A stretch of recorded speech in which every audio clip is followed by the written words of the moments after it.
ಬಡವನಯ್ಯ ಎನ್ನ ಕಾಲೇ ಕಂಬ ಎನ್ನ ದೇಹವೇ ದೇಗುಲ ಎನ್ನ ಯಶಿರವೇ ಹೊನ್ನ ಕಳಸವಯ್ಯ ಕೂಡಲ ಸಂಗಮ ದೇವ ಸ್ಥಾವರಕ್ಕೆ ಅಳಿವುಂಟು ಜಂಗಮಕ್ಕೆ ಅಳಿವಿಲ್ಲ ಅಂತ ಹೇಳ್ತಾರೆ.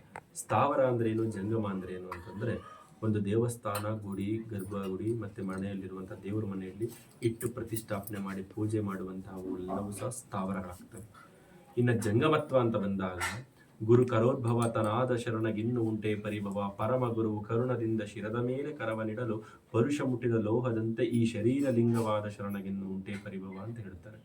ಯಾವ ಗುರು ಯಾವ ಶಿಷ್ಯನಿಗೆ ಶಿರದ ಮೇಲೆ ಕರವನ್ನ ಇಟ್ಟು ಅರಸಿ ಕೈಯಲ್ಲಿ ಇಷ್ಟಲಿಂಗವನ್ನ ಕೊಟ್ಟಾದ ಮೇಲೆ ಆ ಶರೀರ ಏನಾಗುತ್ತೆ, ದೇವಾಲಯವಾಗುತ್ತೆ. ಇದು ಇಷ್ಟಲಿಂಗ, ಇದು ಏನಾಗುತ್ತೆ, ಜಂಗಮತ್ವ ಆಗುತ್ತೆ. ಅಂದ್ರೆ ದೇವಸ್ಥಾನಗಳು ಒಂದಲ್ಲ ಒಂದು ದಿವಸ ಬಿದ್ದೋಗ್ತವೆ. ಅವನ್ನ ಏನ್ ಮಾಡ್ತಾರೆ, ಜೀರ್ಣೋದ್ಧಾರ ಮತ್ತೆ ಪ್ರಾಣ ಪ್ರತಿಷ್ಠಾಪನೆ ಅಂತ ಮಾಡಿ ಮತ್ತೆ ಅದನ್ನ ಜೀರ್ಣೋದ್ಧಾರ ಮಾಡ್ತಾರೆ.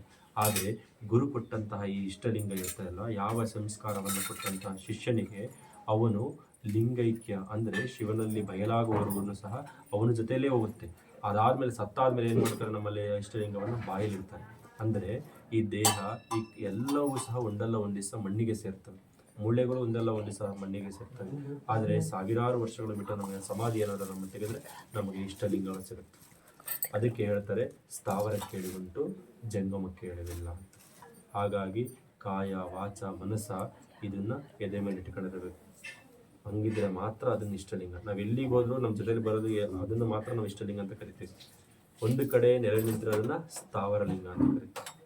ಹಾಗಾಗಿ ಕಾಯ ವಾಚ ಮನಸ್ಸ ಅದನ್ನ ಜೊತೆಯಲ್ಲೇ ಇಟ್ಕೊಂಡಿರ್ಬೇಕು. ಇದು ನಮ್ಮ ರಕ್ಷಾ ಕವಚವಾಗಿ ಕಾಯ್ತಾ ಇರ್ತದೆ. ಅರ್ಥ ಆಯ್ತಾ?